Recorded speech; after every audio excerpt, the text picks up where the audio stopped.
નમસ્કાર ગુજરાતના અધિકારી મિત્રો, આજે આપણે જોવાના છે 31 જુલાઈ 2025 નું મોસ્ટ ઇમ્પોર્ટન્ટ કરંટ અફેર. તે પહેલા ખાસ કરીને ચેનલ ઉપર નવા હોય તો ચેનલને સબસ્ક્રાઇબ કરી લેવી, વિડીયો પસંદ આવે લાઈક કરવો અને તમારા મિત્રો સુધી અવશ્યથી શેર કરી દેવો. તો ચલીએ આજના ઇમ્પોર્ટન્ટ ક્લાસની આપણે શુભ શરૂઆત કરી દઈએ. તો વિશ્વ હિપેટાઇટિસ દિવસ 2025 ક્યારે મનાવવામાં આવ્યો? તો 28 જુલાઈના રોજ દર વર્ષે આ દિવસ મનાવવામાં આવે છે. આપણે તો દર વર્ષે 28 જુલાઈના રોજ વિશ્વમાં ભરમાં લોકો જે ડોક્ટર બાર્સુલ બુરમર્ગના જન્મદિવસ માનમાં વિશ્વ હિપેટાઇટિસ દિવસ ઉજવે છે. અને ડોક્ટર બુલમર્ગ 1967ના હિપેટાઇટિસની બીમારીના વાયરસની શોધ કરી હતી અને એના 2 વર્ષ પછી હિપેટાઇટિસની રસી બી એને શોધી હતી. હેપેટાઇટિસ બી ફાઉન્ડેશન વાયરસ જે હેપેટાઇટિસ વિશે જાગૃતિ ફેલાવવા અને હિપેટાઇટિસ દિવસની ઉજવણી કરે છે. તો ખાસ આ દિવસ મહત્વનો છે અને એક ડોક્ટર જે બાર્સુલ સાથે સંકળાયેલો છે, તો યાદ રાખવો. આ કોના ઉપર અસર કરે હિપેટાઇટિસ? તો કે લીવરમાં સોજો આવી જાય એટલે કે લીવર ઉપર અસર કરે. આની થીમ તો કે હિપેટાઇટિસ ચાલો તમને તોડી નાખીએ. તો ખાસ કરીને આ થીમ યાદ રાખવી આપણને. ત્યારબાદ જુલાઈના દિવસો જોઈ લઈએ. 1 જુલાઈ રાષ્ટ્રીય ડોક્ટર દિવસ, જીએસટી દિવસ અને રાષ્ટ્રીય ટપાલ કામદાર દિવસ. 2 જુલાઈ વિશ્વ રમતગમત પત્રકારત્વ દિવસ. 5 જુલાઈ આંતરરાષ્ટ્રીય સહકારિતા દિવસ. 6 જુલાઈ વિશ્વ જૂનોસિસ દિવસ અને વિશ્વ ગ્રામીણ વિકાસ દિવસ. 10 જુલાઈ વિશ્વ ઉર્જા સ્વતંત્રતા દિવસ અને રાષ્ટ્રીય મત્સ્ય ઉદ્યોગનો દિવસ. 11 જુલાઈ વિશ્વ વસ્તી દિવસ. 15 જુલાઈ વિશ્વ યુવા કૌશલ્ય દિવસ. 17 જુલાઈ આંતરરાષ્ટ્રીય ન્યાય દિવસ. 18 જુલાઈ રાષ્ટ્રીય નેશનલ મંડેલા દિવસ અને 20 જુલાઈએ વિશ્વ સેસ દિવસ અને આંતરરાષ્ટ્રીય ચંદ્ર દિવસ આપણે ઉજવ્યા. 22 જુલાઈ રાષ્ટ્રીય ધ્વજ દિવસ અને વિશ્વ મગજ સ્વાસ્થ્યનો દિવસ. 23 જુલાઈ રાષ્ટ્રીય પ્રસારણ દિવસ. 24 જુલાઈ આવકવેરા દિવસ. 25 જુલાઈ આંતરરાષ્ટ્રીય ન્યાય સુખાકારીનો દિવસ અને 26 જુલાઈ વિશ્વ મેઘૃનો દિવસ અને કારગિલ વિજય દિવસ આપણે મનાવી ચૂક્યા છે. તો યાદ રાખવા આ જુલાઈ મહિનાના ઇમ્પોર્ટન્ટ દિવસો. ત્યારબાદ ભારતની પ્રથમ એઆઈ સંચાલિત આંગણવાડી ક્યાં કાર્યરત થઈ છે? તો નાગપુરમાં થઈ છે આ આંગણવાડી કાર્યરત. તો બાળપણનું શિક્ષણ ક્રાંતિ લાવવા એક સીમાસીન પગલામાં મહત્વકાંક્ષી પહેલ જે મિશન બાલ ભારતી હેઠળ નાગપુર જિલ્લામાં ભારતની પ્રથમ આર્ટિફિશિયલ ઇન્ટેલિજન્સ એટલે કે એઆઈ સંચાલિત આંગણવાડી કેન્દ્રનું ઉદ્ઘાટન થયું છે. તો ખાસ ઇમ્પોર્ટન્ટ અને આનું ઉદ્ઘાટન દેવેન્દ્ર ફડણવીસ જે મહારાષ્ટ્રના છે સીએમ એને કર્યું છે અને ભવન ખાતે આ પહેલ પ્રોજેક્ટ શુભારંભ કર્યો. મિશન પર યાદ રાખવું, મિશન બાલ ભારતી અંતર્ગત કર્યું છે. તો જોઈ લઈએ આ બંને વિશે થોડી માહિતી. અલ પાવડર આંગણવાડી અથવા તો એઆઈ પાવડર આંગણવાડી શું છે? તો કે આ આંગણવાડી ડિજિટલ લર્નિંગ માટે વર્ચ્યુઅલ રિયાલિટી આધારિત સ્માર્ટ બોર્ડનો ઉપયોગ કરવામાં આવશે. તેનો ઉપયોગ બાળકો કવિતા, ગીત અને અન્ય વસ્તુઓ શીખવાડવામાં આવશે. નાગપુરમાં આવી 40 આંગણવાડીઓ શરૂ કરવામાં આવશે. હાલ પ્રથમ છે, તો યાદ રાખવી. મિશન બાલ ભારતી અંતર્ગત આ બધી કરવામાં આવી રહ્યું છે, જે મહારાષ્ટ્રની એક પહેલ છે અને આની શરૂઆત તો કે જિલ્લા પરિષદ દ્વારા થઈ હતી. કઈ? તો કે નાગપુરની. તો ખાસ કરીને આ ઇમ્પોર્ટન્ટ ક્વેશ્ચન યાદ રાખવું. ત્યારબાદ ટેસ્ટ ક્રિકેટમાં સૌથી વધારે રન બનાવનાર બીજા ક્રિકેટર કોણ બન્યા? તો પહેલા નંબર ઉપર તો સચિન તેંડુલકર છે, તો બીજા જો રૂટ બન્યા છે. યાદ રાખવા ઇમ્પોર્ટન્ટ છે. તો ભારતીય અને ઇંગ્લેન્ડ વચ્ચે જે મેચ ચાલી રહી છે ને, એમાં ઓલ ટર્ફન મેદાનમાં રમાઈ રહી છે આ ટેસ્ટ મેચ. અને આ જ મેચમાં ત્રીજા દિવસે જો રૂટે શાનદાર બેટિંગ કરી અને બહુ સારું એવું પ્રદર્શન કર્યું છે. ટેસ્ટ ક્રિકેટમાં સૌથી વધુ રન બનાવનાર બીજા ખેલાડી બન્યા છે. કોણ? તો કે જો રૂટ અને એ ઇંગ્લેન્ડના છે. ટેસ્ટ ક્રિકેટમાં સૌથી વધુ રન બનાવનાર ખેલાડી બન્યા, જેમણે 12 ચોક્કા. રૂટના ટેસ્ટ કરિયરમાં 38મી એટલે કે સદી અને ભારત વિરુદ્ધ 12મી સદી આ સાથે ઘણા રેકોર્ડ એને બનાવ્યા છે. તો યાદ રાખવા. જ્યારે 15,921 રન સાથે સચિન તેંડુલકર છે ને એ પહેલા નંબર ઉપર છે ટેસ્ટ ક્રિકેટમાં સૌથી વધારે રન કરવામાં. જ્યારે બીજા નંબર ઉપર જો રૂટ આવી ગયા જે ઇંગ્લેન્ડના છે. તો ખાસ કરીને આ માહિતી યાદ રાખવી ઇમ્પોર્ટન્ટ છે. ત્યારબાદ ભારત 2025માં ફિસુ વર્લ્ડ યુનિવર્સિટી ગેમ્સમાં કેટલા ક્રમે રહ્યું છે? તો 20 ક્રમે રહ્યું છે 12 મેડલ સાથે.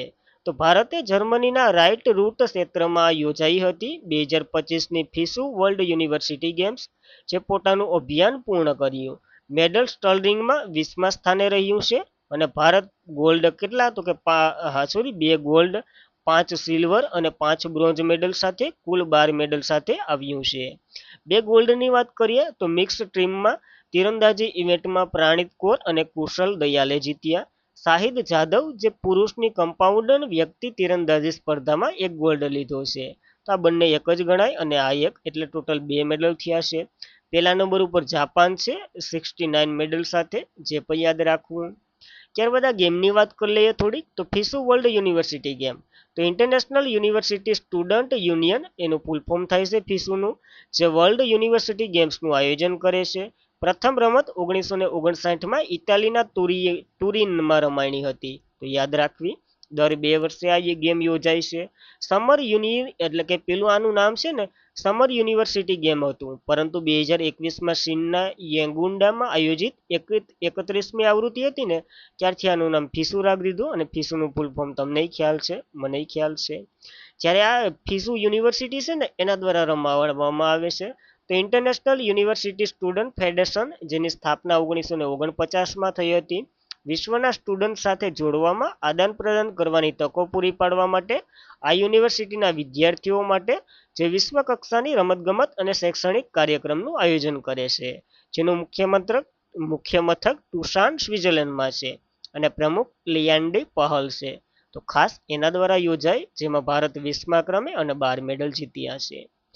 ત્યારબાદ કયા દેશે 970 કિલોગ્રામ વજનનો સૌથી શક્તિશાળી બિન પરમાણુ બોમ્બ જાપાટ રજૂ કર્યો છે? તો તુર્કીએ રજૂ કર્યો છે, જે સૌથી શક્તિશાળી છે. અને તુર્કીએ તેના 2 સૌથી અદ્યતન એરક્રાફ્ટ બોમ્બ વિકસાવ્યા, જેનું હમણાં જ પરીક્ષણ અથવા તો જે બતાવવામાં આવ્યા, જે તેની લશ્કરી હડતાળ ક્ષમતાને નોંધપાત્ર સુધારો દર્શાવે છે. એકનું નામ જાપાટ છે, જેનો અર્થ ક્રોધ થાય છે, અને બીજાનું નામ હાયલેટ છે, જેનો અર્થ ભૂખ થાય છે. આ બોમ્બ નાટોના નાટો રાષ્ટ્રના રાષ્ટ્રીય સંરક્ષણ મંત્રાલયના સંશોધન અને વિકાસ કેન્દ્ર દ્વારા વિકસાવવામાં આવ્યા છે. જે 17મા આંતરરાષ્ટ્રીય સંરક્ષણ ઉદ્યોગ મેળામાં તેનું અનાવરણ અથવા તો જેને બતાવવામાં આવ્યા, તો યાદ રાખવા બંને બોમ્બ. આ સાથે એક મિસાઇલ પણ બતાવવામાં આવી. તુર્કીએ તેમની પ્રથમ હાઇપરસોનિક બેલેસ્ટિક મિસાઇલ ટેફૂન બ્લોક 4નું પણ અનાવરણ કર્યું છે.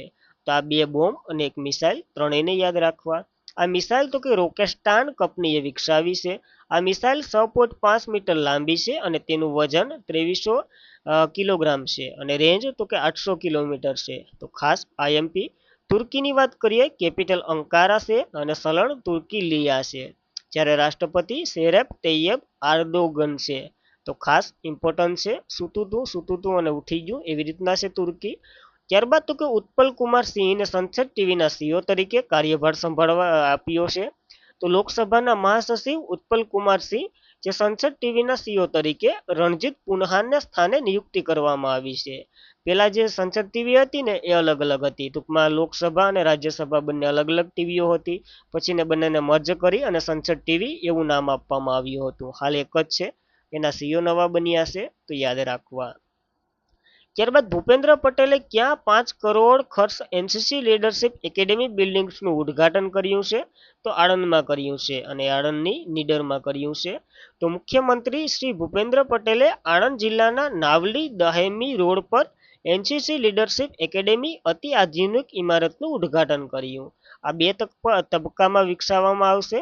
પ્રથમ 5 કરોડ ખર્ચ બનાવવામાં આવી રહ્યું છે, જેમાં 200 ક્રેટસમાં રહેવા અને તાલીમની સુવિધા પૂરી પાડવામાં આવશે. જ્યારે બીજા તબક્કામાં કાર્યભાર પૂર્ણ થયા પછી એકેડેમીમાં 600 કેડર્સનો સમાવેશ કરવાની ક્ષમતા ધરાવે એવું કરવામાં આવશે. તો ખાસ આઈએમપી ધરાવે છે. આણંદમાંનું ઉદ્ઘાટન થયું અથવા તો લોકાર્પણ થયું. ત્યારબાદ કોના દ્વારા વીર પરિવાર સહાય યોજના શરૂ કરવામાં આવી છે? તો નેસ્લા દ્વારા શરૂ કરવામાં આવી છે આ યોજના.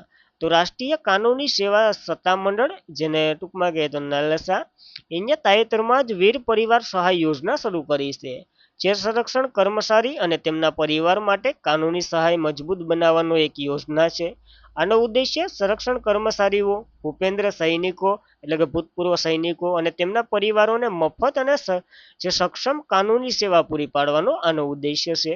જ્યારે નેશનલ રનિંગ સર્વિસ ઓથોરિટી, જે નેસ્લાનું ફૂલ ફોર્મ થાય છે, એની વાત કરીએ તો એની રચના 1995માં થઈ હતી. કાનૂની સેવા સત્તામંડળ અધિનિયમ 1987 અંતર્ગત કરવામાં આવી હતી.